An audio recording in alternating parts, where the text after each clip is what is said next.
കർത്താവും രക്ഷിതാവുമായ യേശുക്രിസ്തുവിൻ്റെ നിസ്തുല്യ നാമത്തിൽ G2R പ്ലാറ്റ്ഫോമിൽ ദൈവവചനം ശ്രവിച്ചുകൊണ്ടിരിക്കുന്ന ശ്രോതാക്കളായ വിശുദ്ധന്മാർ, ശുശ്രൂഷകന്മാർ, സ്നേഹിതന്മാർ എല്ലാവർക്കും വന്ദനം. കഴിഞ്ഞ ചില നാളുകളായി വിശുദ്ധ പത്രോസ് അപ്പോസ്തലൻ എഴുതിയ 1-ാമത്തെ ലേഖനം 2-ാം അധ്യായത്തിൻ്റെ 9-ാമത്തെ വാക്യത്തെ അടിസ്ഥാനമാക്കി പഴയ നിയമത്തിലെ ലേവ്യ പൗരോഹിത്യത്തെയും പുതിയ നിയമത്തിൽ നാം കാണുകയും നാം ആയിരിക്കുന്നതുമായ രാജകീയ പൗരോഹിത്യ വർഗത്തെയും തമ്മിൽ താരതമ്യം ചെയ്തുള്ള ഒരു പഠന പരമ്പരയാണ്. അത് ഇന്നും തുടരുന്നു. ഇന്നത്തെ ആത്മീയഗോളത്തിൽ ഉള്ള സാക്ഷാൽ വിളിയും തിരഞ്ഞെടുപ്പും ഉള്ള എത്രയോ സത്യശുശ്രൂഷകന്മാരെ പ്രസ്ഥാനങ്ങളുടെ ഭരണകർത്താക്കന്മാരായ തിരുവചനത്തിൽ നാം കാണുന്ന കുന്യന്മാരും യിരെമ്യാവിൻ്റെ 22, 24 മുതൽ 29 വരെയുള്ള വാക്യങ്ങൾ, പശുഹൂർ പുരോഹിതന്മാരും യിരെമ്യാവിൻ്റെ പ്രവചനം 20-1, 2, 3, 6, 21, ഹനന്യാവുമാരും യിരെമ്യാവ് 28-1, 5, 10, 12, 15, 17, അസൂയയും പിണക്കവും വൈരാഗ്യവും കോപഭ്രാന്തും നിമിത്തം തങ്ങൾ കൈയാളുന്ന വേദ വിപരീതമായ പദവിയും ലൗകിക ഭൗതിക ഭൂരിപക്ഷ ധനപരമായ അധികാരവും ഉപയോഗിച്ച് സിംഹാസനങ്ങളിൽ ഇരുന്നു കൊണ്ട് തിട്ടൂരം പുറപ്പെടുവിച്ചും യാതൊരു കാരണവും ഇല്ലാതെ കള്ളത്തരവും വ്യാജ തെളിവുകളും ഉപയോഗിച്ച് മുടക്കുകയും സസ്പെൻഡ് ചെയ്യുകയും അസത്യവും അപവാദവും പറഞ്ഞ് പരത്തുകയും ആത്മീയ കൊല നടപ്പിലാക്കി ശുശ്രൂഷകളിൽ നിന്ന് വേർപെടുത്തിക്കൊണ്ടും ഇരിക്കുന്നു. ഇപ്പോൾ അവരുടെ ഉപദേശവും ലക്ഷ്യവും നേടുന്നതെങ്കിൽ സന്തോഷഭരിതരായാലും എത്ര ഉയർന്നു പൊങ്ങി ചാടിയാലും താഴെ വന്ന ശേഷം മാത്രമേ സമ്മാനം കിട്ടുകയുള്ളൂ എന്ന് പഴഞ്ചൊല്ലുപോലെ കൊല ചെയ്തവരും കൊല ചെയ്യപ്പെട്ടവരും ഒരു ദിവസം സർവന്യായാധിപൻ്റെ ന്യായാസനത്തിന് മുൻപിൽ വെളിപ്പെടേണ്ടതാകുന്നു എന്ന നഗ്നമായ സത്യം വിസ്മരിച്ചുകൂടാ.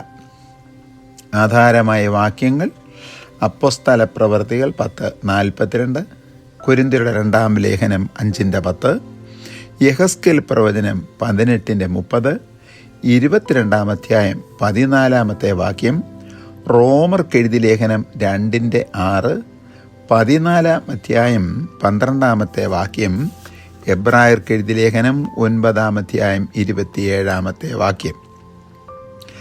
ഈ വചന പഠന പരമ്പര ആരുടെയും സ്തുത്യർഹമായ അഭിനന്ദനം ആഗ്രഹിച്ചോ അല്ലെങ്കിൽ ആരുടെയും കരഘോഷം വാങ്ങിക്കുന്നതിനോ അല്ല. ദൈവം ഏൽപ്പിച്ച ശുശ്രൂഷ തന്മയത്വത്തോടുകൂടെ ചെയ്യുന്നു എന്ന് മാത്രം. അതിൽ ആരും പരിഭവിക്കരുത്, ആരും ദയവ് ചെയ്ത് തെറ്റിദ്ധരിക്കുകയും ചെയ്യരുത് എന്ന് വിനീതമായി അഭ്യർത്ഥിക്കുന്നു. ഇവിടെ മറന്നുകളയരുതാത്ത ഒരു തിരുവചന സത്യം, അക്ഷരിക ആയുധം ഉപയോഗിച്ച് അക്ഷരിക കൊലപാതകം നടത്തിയവർക്ക് മാത്രമല്ല തീപ്പൊയ്കയിലേക്കുള്ള അന്ത്യശിക്ഷ ലഭിക്കുന്നത്. പിന്നെയോ യിരെമ്യാ പ്രവാചകന് തുല്യരായി ദൈവനിയോഗം പ്രാപിച്ച് നിഷ്കളങ്ക ശുശ്രൂഷ ചെയ്ത സത്യസുവിശേഷകരെ ആത്മീയമായി കൊല നടത്തി അതിൽ സന്തോഷം കണ്ടെത്തിയ, അന്യരുടെ കഷ്ടത കണ്ട് മനസ്സലിയാതെ അതിൽ മനസംതൃപ്തി കണ്ടെത്തുന്ന അനാത്മീയ ശുശ്രൂഷകന്മാരെയും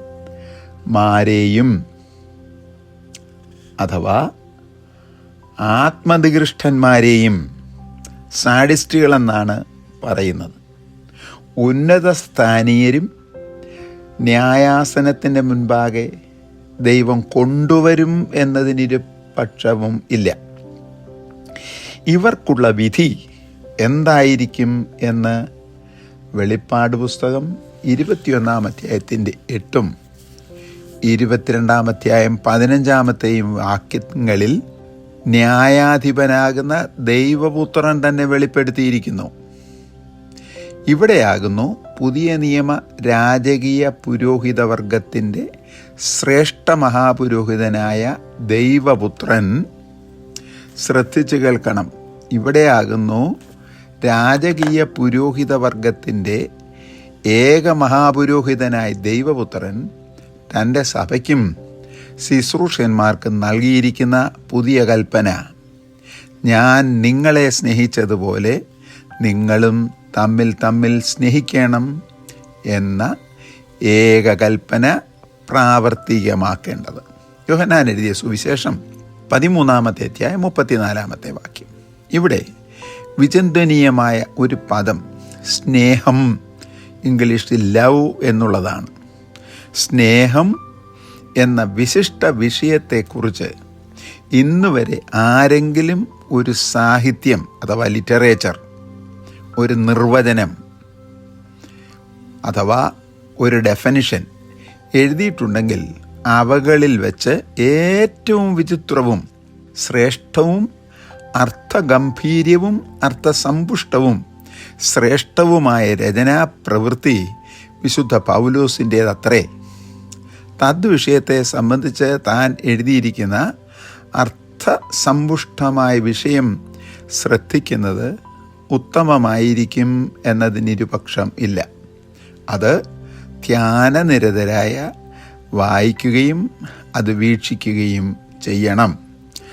അതേക്കുറിച്ച് എഴുതപ്പെട്ടിരിക്കുന്ന അധ്യായം ആണ് കൊരിന്ത്യർക്ക് എഴുതിയ 1 ലേഖനം 13 അധ്യായം 1 മുതൽ 13 വരെയുള്ള വാക്യങ്ങൾ. ശ്രോതാക്കളായ നിങ്ങൾ പല ആവർത്തി ഇവ വായിക്കുകയും പല ആവർത്തി പലയിടങ്ങളിൽ പ്രസംഗിക്കുകയും സംസാരിക്കുകയും അത്യാവശ്യ സന്ദർഭങ്ങളിൽ കോട്ട് ചെയ്തിട്ടുള്ളതും എന്നുള്ളതിന് ഇരുപക്ഷം ഇല്ല. എഴുതിയിരിക്കുന്നത് ശ്രദ്ധിക്കുക. ഒരുവൻ, അതാരുമാകട്ടെ, ഒരുവൻ മനുഷ്യരുടെയും ദൂതന്മാരുടെയും ഭാഷകളിൽ സംസാരിച്ചാലും സ്നേഹമില്ലെങ്കിൽ ആ സംസാരം മുഴങ്ങുന്ന ചെമ്പോ സൗണ്ടിങ് ബ്രാസ്, ചിലമ്പുന്ന കൈത്താളമോ ടിംഗ്ലിംഗ് സിമ്പൽ അത്രേ. ഇന്ന് ലോകത്തിൽ ഉള്ള എല്ലാ ജനങ്ങളും അവരുടെ ഇടയിൽ ലക്ഷക്കണക്കിന് ഭാഷകൾ ഉണ്ട്. വിശേഷാൽ 7130 ഭാഷകൾ സംസാരിക്കപ്പെടുന്നു എന്ന് കണക്കാക്കിയിട്ടുണ്ട്. ഒരുവൻ ഈ 7139 ഭാഷകളിൽ നിർവിഘ്നം സംസാരിക്കുവാൻ തക്ക ശേഷിയുള്ളവർ ആയിരുന്നാലും ആ വ്യക്തിയിൽ സ്നേഹമില്ലെങ്കിൽ അയാൾ കേവലം ഒരു സംഗീത ഉപകരണം മാത്രമാകുന്നു എന്നാണ് പൗലോസ് കൊരിന്ത്യർക്ക് എഴുതിയത്. അത് കൊരിന്ത്യർക്ക് മാത്രമല്ല, ഈ ലോകത്തിലുള്ള സകല മനുഷ്യർക്കും കൂടി എഴുതിയിരിക്കുന്ന ഒരു സാർവത്രിക ലേഖനമാണ്. 2, വരങ്ങളിൽ ശ്രേഷ്ഠമായ വരം എന്ന് ലോകർ ഗണിക്കുന്ന പ്രവചനവരം ഉണ്ടായിട്ട് ഭാവിയെക്കുറിച്ച് പറയുന്ന കാര്യങ്ങൾ തിട്ടവും തെളിവുമായി പറയുന്ന വിഷയമാണ് പ്രവചനവരം. ആ വരം ഉണ്ടായിട്ട് മറഞ്ഞു കിടക്കുന്ന സകല മർമ്മങ്ങളും ലോകത്തിൽ ജ്ഞാനികളാൽ പറയപ്പെട്ട സകല ജ്ഞാനവും ഗ്രഹിച്ചാലും സോക്രട്ടീസ് മുതൽ ഇന്ന് വരെയുള്ള മലകളെ നീക്കുവാൻ തക്ക വിശ്വാസം ഉണ്ടായാലും സ്നേഹമില്ലെങ്കിൽ ഏതുമില്ലെന്ന് 13 അധ്യായം 2 വാക്യം. 3 പൗലോസ് തുടരുകയാണ്, ഒരുവനെ ഉള്ളതെല്ലാം സർവസമ്പത്തും ദൃശ്യവും അദൃശ്യവുമായ സകല സമ്പത്തും അന്നദാനം ചെയ്താലും അഥവാ ചാരിറ്റി വർക്കിനും അനാഥശാലയ്ക്കും കൊടുത്താലും തൻ്റെ ശരീരം ചുടുവാൻ ഏൽപ്പിച്ചാലും അഥവാ യാഗമായി ഏൽപ്പിച്ചാലും സ്നേഹമില്ലെങ്കിൽ അതേതുമില്ലെന്ന്. 13-ാമത്തെ വാക്യം. ഉള്ളതെല്ലാം അന്നദാനം ചെയ്യുന്നത് സ്നേഹത്തിൽ കൂടെയാകുന്നുവെങ്കിൽ അർത്ഥസമ്പുഷ്ടമാണ്. സ്നേഹമില്ലാതെയാണ് ഇത് ചെയ്യുന്നതെങ്കിൽ ഒരു പ്രയോജനവുമില്ല. 4, സ്നേഹം ദീർഘമായി ക്ഷമിക്കും, പ്രതികരിക്കുകയില്ല. അത് സഫർ ചെയ്യും, റിറ്റാലിയേറ്റ് ചെയ്യുന്നില്ല. 13-4. 5, സ്നേഹം ദയ കാണിക്കും. 13-4 രണ്ടാം ഭാഗം എന്ന് പറഞ്ഞാൽ ശത്രുക്കളെയും സ്നേഹിക്കുകയും അവരോട് കൈൻഡ്നെസ് കാണിക്കുകയും ചെയ്യും. 6, സ്നേഹം സ്പർദ്ധിക്കുന്നില്ല. 13-5 എന്ന് പറഞ്ഞാൽ എൻവി ചെയ്യുന്നില്ല എന്ന്. പണ്ട് ആഫ്രിക്കയിലെ നദിയിൽ നിന്ന് വരുന്ന, ഉയരത്തിൽ നിന്ന് വരുന്ന വെള്ളം കൊണ്ട് പൊടിമില്ല് നടത്തി വന്നിരുന്ന ഒരു മനുഷ്യൻ തൻ്റെ അടുക്കൽ ധാന്യം പൊടിക്കുവാൻ വരുന്ന എല്ലാവരോടും പോകുമ്പോൾ പറയും, I envy nobody, no not I, and nobody envies me. ഞാൻ ആരോടും സ്പർദ്ധ കാണിക്കുന്നില്ല, അസൂയ കാണിക്കുന്നില്ല, നിശ്ചയമായും ഇല്ല. അതുകൊണ്ട് ആർക്കും എന്നോട് അസൂയയുണ്ട് എന്ന് ഞാൻ വിശ്വസിക്കുന്നും ഇല്ല. 7, സ്നേഹം അയോഗ്യമായി നടക്കുന്നില്ല. ശ്രദ്ധിക്കണം, അവൻ്റെ നടപ്പ് ദൈവഹിതത്തിൻ പ്രകാരം മാത്രം ആകുന്നു. He does not വാണ്ടത്ത്. 8, സ്നേഹം സ്വാർത്ഥത അന്വേഷിക്കുന്നില്ല. എനിക്ക് മാത്രം, ഞാൻ മാത്രം, എൻ്റെ സ്വത്ത് ആയിരിക്കണം. കേരളം മുഴുവൻ ഉള്ള തെങ്ങ് മുഴുവൻ എൻ്റേതായിരിക്കണം.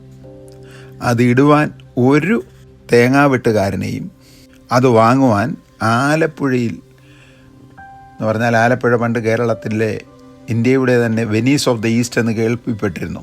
വാങ്ങുവാൻ ഒരു വ്യാപാരിയെയും എന്നുള്ള വിധത്തിൽ സ്നേഹം സ്വാർത്ഥത അന്വേഷിക്കുന്നില്ല. 9, സ്നേഹം ദേഷ്യപ്പെടുന്നില്ല. സ്നേഹമുള്ളവൻ്റെ ജീവിതത്തിൽ ഒരിക്കലും ദേഷ്യമോ ദേഷ്യഭാവമോ ഉണ്ടായിരിക്കുന്നതല്ല. 10, സ്നേഹം അനീതിയിൽ സന്തോഷിക്കാതെ സത്യത്തിൽ മാത്രം സന്തോഷിക്കുന്നു. 11, സ്നേഹം എല്ലാം പൊറുക്കുന്നു. 12, സ്നേഹം എല്ലാം വിശ്വസിക്കുന്നു. കാരണം സ്നേഹമുള്ളവൻ സത്യമേ പറയുകയുള്ളൂ. അതുകൊണ്ട് അന്യർ പറയുന്നതും സത്യം മാത്രമാകുന്നത് കൊണ്ട് അത് അവർ വിശ്വസിക്കുന്നു. സ്നേഹം എല്ലാം പ്രത്യാശിക്കുന്നു. ചുറ്റുപാടുമുള്ളതെല്ലാം പ്രതികൂലമായി ഇനി ഒരു അനുകൂല കാര്യങ്ങൾ നടക്കയില്ല എന്ന് പറഞ്ഞാലും സ്നേഹമുള്ള വ്യക്തി എല്ലാം പ്രത്യാശിക്കും. അടുത്തത് 14, സ്നേഹത്തിൻ്റെ ഗുണാതിശയങ്ങൾ പറയുകയാണ് വിശുദ്ധ പൗലോസ്. സ്നേഹം എല്ലാം സഹിക്കുന്നു. 13-ാം 8 വാക്യം. 15, സ്നേഹം ഒരു നാളും ഉതിർന്നു പോകുന്നില്ല, കെട്ടഴിഞ്ഞു പോകുന്നില്ല, ഇല്ലാതെയാകുന്നില്ല. 13-8. വിശ്വാസം, പ്രത്യാശ, സ്നേഹം മനുഷ്യജീവിതത്തിൽ ഉണ്ടായിരിക്കേണ്ട 3 അദൃശ്യ ഘടകങ്ങളും അത്യാവശ്യ വസ്തുക്കളും സത്യങ്ങളുമാണ്. എന്തെല്ലാം? വിശ്വാസം, പ്രത്യാശ, സ്നേഹം. ഇവ 3 നിലനിൽക്കുന്നു. 13-13. ഇവയിൽ വലുതോ സ്നേഹം തന്നെ. വിശ്വാസമല്ല വലുത്. അർത്ഥം വിശ്വാസം വേണ്ട എന്നല്ല. നാം ജീവിക്കുന്നതേ വിശ്വാസം കൊണ്ട്. എല്ലാം പ്രത്യാശിക്കുന്നു, നാളെ ശുഭഭാവി വരും എന്ന് വിശ്വസിക്കുന്നു. എന്നാൽ ഇതിലെല്ലാം വലിയത് സ്നേഹം. യവന ഭാഷയിൽ സ്നേഹം എന്ന പദത്തിന് വിവിധ പര്യായ പദങ്ങളും അതിൻ്റെ അർത്ഥവ്യത്യാസങ്ങളും ഉണ്ട്. അവ കൂടി രാജകീയ പൗരോഹിത്യ വർഗമാകുന്ന ദൈവസഭ കേൾക്കുന്നത് നന്നായിരിക്കും. 1-ാമത്തെ പദം അഥവാ വാക്ക് അഗാപ്പെ എന്നാണ്. AGAPE. വ്യവസ്ഥയില്ലാത്ത, അളവില്ലാത്ത ദൈവസ്നേഹം എന്നാണ് ഈ പദത്തിൻ്റെ അർത്ഥം. അഗാപ്പെ. ഈ സ്നേഹം എന്നാരംഭിച്ചു എന്നവസാനിക്കും എന്ന് പറയുവാൻ കഴിയുന്നില്ല. ദൈവം നിത്യൻ ആകയാൽ ഈ സ്നേഹവും നിത്യമാണ്. ദൈവം പരിശുദ്ധൻ ആകയാൽ ആ സ്നേഹവും പരിശുദ്ധമാകുന്നു. ദൈവം ദിവ്യൻ ആകയാൽ ആ സ്നേഹം ദിവ്യമാകുന്നു. ദൈവം വ്യാജമില്ലാത്തവൻ ആകയാൽ അത് നിർവ്യാജമാകുന്നു. ദൈവം സ്വർഗസ്ഥൻ ആകയാൽ ആ സ്നേഹവും സ്വർഗീയമാകുന്നു. അതിന് ആരംഭവും അവസാനവുമില്ല. ആകയാൽ ആ സ്നേഹം നിസ്സീമമാകുന്നു. ദൈവത്തിൻ്റെ സ്നേഹത്തിനും ദിവ്യ സ്വഭാവങ്ങൾക്കും ഉയർച്ചയും താഴ്ചയും ഇല്ലാത്തത് ആകയാൽ അഗാപ്പേ സ്നേഹത്തിന് ഏറ്റക്കുറച്ചൽ ഇല്ല. ദൈവം സകല മാനവരാശിയുടെയും സൃഷ്ടാവാകയാൽ അതിന് വർഗ, വർണ്ണ, ലിംഗ, ദേശ, ഭാഷ വ്യത്യാസം ഇല്ലാതെ സകലരെയും സമമായി സ്നേഹിക്കുകയും ആ സ്നേഹം പരിശുദ്ധവും പരിപാവനവുമാകുന്നു. യിരെമ്യാ പ്രവചനം 31:3. നിത്യസ്നേഹം കൊണ്ട് ഞാൻ നിന്നെ സ്നേഹിച്ചിരിക്കുന്നു. യോഹന്നാൻ 3:16. തൻ്റെ ഏകജാതനായ പുത്രനിൽ വിശ്വസിക്കുന്ന ഏവനും ഒരു നാളും നശിച്ചു പോകാതെ നിത്യജീവൻ പ്രാപിക്കണം. ദൈവം നിത്യസ്നേഹത്താൽ സ്നേഹിക്കുന്ന വ്യക്തികൾ നിത്യജീവന് വേണ്ടി വേർതിരിക്കപ്പെടുന്നു എന്നർത്ഥം. രണ്ടാമത്തെ പദം ഫിലയോ എന്നാണ്. PHILEO. ഇത് സഹോദരീ സഹോദരന്മാരുടെ ഇടയിലുള്ള സ്നേഹമത്രേ. ഇതിന് ആരംഭം, അവസാനം, ഏറ്റക്കുറച്ചിൽ, വ്യവസ്ഥകൾ, നിയമങ്ങൾ, നിബന്ധനകൾ, ഗതിഭേദങ്ങൾ ആദിയായവയുണ്ട്. റോമർക്കെഴുതിയ ലേഖനം 12:10 തെസ്സലോനിക്കർ എഴുതപ്പെട്ട 1 ലേഖനം 4:9, എബ്രായർക്കെഴുതിയ ലേഖനം 13:1, പത്രോസ് എഴുതിയ ലേഖനം 1 ലേഖനം 1:22.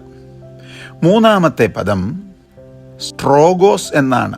STROGOS. ഇത് ഭാര്യ ഭർത്താക്കന്മാർക്കിടയിലുള്ള സ്നേഹമത്രേ. ഇതിനും നിയമങ്ങൾ, നിബന്ധനകൾ, ഏറ്റക്കുറച്ചിലുകൾ, ഗതിഭേദങ്ങൾ, വ്യവസ്ഥകൾ, ആരംഭം, അവസാനം ആദിയായവയുണ്ട്. അത് സാർവത്രിക സത്യമാണ്, എല്ലാവർക്കും അറിയാവുന്നതും അത്രേ. എഫേസ്യർ 5:25. നാലാമത്തേത് ഇറോസ്, EROS എന്ന പദമാണ്. ഇത് കാമുകി കാമുകന്മാരുടെ ഇടയിൽ ഉള്ള ജഡീകവും പ്രാകൃതവും താൽക്കാലികവും കാമവികാരത്തിന് അധിഷ്ഠതയും ഉള്ളതത്രേ. എന്നാൽ കൊരിന്ത്യർ 1 ലേഖനം 13 17 കാര്യങ്ങളിൽ പറയപ്പെട്ടിരിക്കുന്ന ആ സ്നേഹം അഗാപ്പേ എന്ന പദത്തെയാണ് രേഖപ്പെടുത്തി കാണിക്കുന്നത്. അത് വിശുദ്ധ സ്നേഹമാണ്, ദൈവത്തിൻ്റെ സ്നേഹമാണ്, പൗലോസ് അനുഭവിച്ച സ്നേഹമാണ്. ആ പദമത്രേ പൗലോസ് അവിടെ ഉപയോഗിച്ചിരിക്കുന്നത്. സാരാംശത്തിൽ വിശുദ്ധ യോഹന്നാൻ രേഖപ്പെടുത്തിയിരിക്കുന്നതും ദൈവപുത്രൻ അരുളി ചെയ്തിരിക്കുന്നതുമായ സ്നേഹവും അഗാപ്പേ തന്നെയാണ്. യോഹന്നാൻ 13:34. മുകളിൽ പരാമർശിക്കപ്പെട്ടിരിക്കുന്ന 4 വിധ സ്നേഹങ്ങളിൽ ഒന്നാമത്തെ സ്നേഹം അഗാപ്പേ, ദൈവസ്നേഹം ആണ്. അതൊഴികെയുള്ള ഏത് സ്നേഹവും, നയതന്ത്ര സ്നേഹവും, വിവിധ സ്നേഹം ആയാലും ഏത് വിധത്തിലുള്ളതായാലും, അത് പിതാവിൻ്റേതാകട്ടെ, മാതാവിൻ്റേതാകട്ടെ, ബന്ധുമിത്രാദികളുടേതാകട്ടെ, നയതന്ത്ര ബന്ധമാകട്ടെ, ലോകസ്നേഹം, സഹോദര സ്നേഹം, ഭാര്യ ഭർത്തൃ സ്നേഹം, കാമുകി കാമുകന്മാരുടെ ഇടയിലുള്ള കാമസ്നേഹം, ഇവയെല്ലാം വ്യവസ്ഥകളുടെ മേൽ നിലനിൽക്കുന്നതും വ്യവസ്ഥകൾ ലംഘിക്കുമ്പോൾ വേർപെട്ടു പോകുന്നതും അത്രേ. എന്നാൽ അഗാപ്പേ എന്ന സ്നേഹമോ ദൈവത്തിൽ നിന്നുള്ളതാകയാൽ, ദൈവം ആദിയും അവസാനവും ഇല്ലാത്ത ദൈവം, ഗതിഭേദങ്ങളാൽ ആച്ഛാദനമില്ലാത്തവൻ, ഭോഷ്കു പറയാത്തവൻ, മാറ്റമില്ലാത്തവൻ, ആദിയായ ദിവ്യ സ്വഭാവങ്ങൾക്ക് ഉടയവനും ഉടമയും ആകയാൽ ആ സ്നേഹത്താൽ അത്രേ മാനവരാശിയെ സ്നേഹിച്ചത്. ചില വാക്യങ്ങൾ ഈ തരുണത്തിൽ ഒന്ന് ശ്രദ്ധിക്കുക. യിരെമ്യാ പ്രവചനം 31:3, യോഹന്നാൻ 3:16, 13:34, 15:2, റോമർക്കെഴുതിയ ലേഖനം 5:8. ഈ വാക്യം വിശേഷാൽ ഒന്ന് ശ്രദ്ധ വെച്ച് വായിക്കണം. എഫെസർക്കെഴുതിയ ലേഖനം 2:4, 14, 13, 14, തെസ്സലോനിക്കരുടെ രണ്ടാമത്തെ ലേഖനം 2:16. മറ്റെല്ലാ സ്നേഹങ്ങളും നശിച്ചു പോകുമ്പോൾ സഭാപ്രസംഗി 9:6. ദൈവസ്നേഹമോ അത് എന്നേക്കും നിലനിൽക്കും. ആ സ്നേഹത്താൽ നമുക്ക് തമ്മിൽ സ്നേഹിച്ച് ദൈവഹിതം നമ്മളുടെ ജീവിതത്തിൽ നിറവേറ്റപ്പെടുവാനായി ഉത്സാഹിക്കാം. ദൈവം ഏവരെയും അനുഗ്രഹിക്കട്ടെ.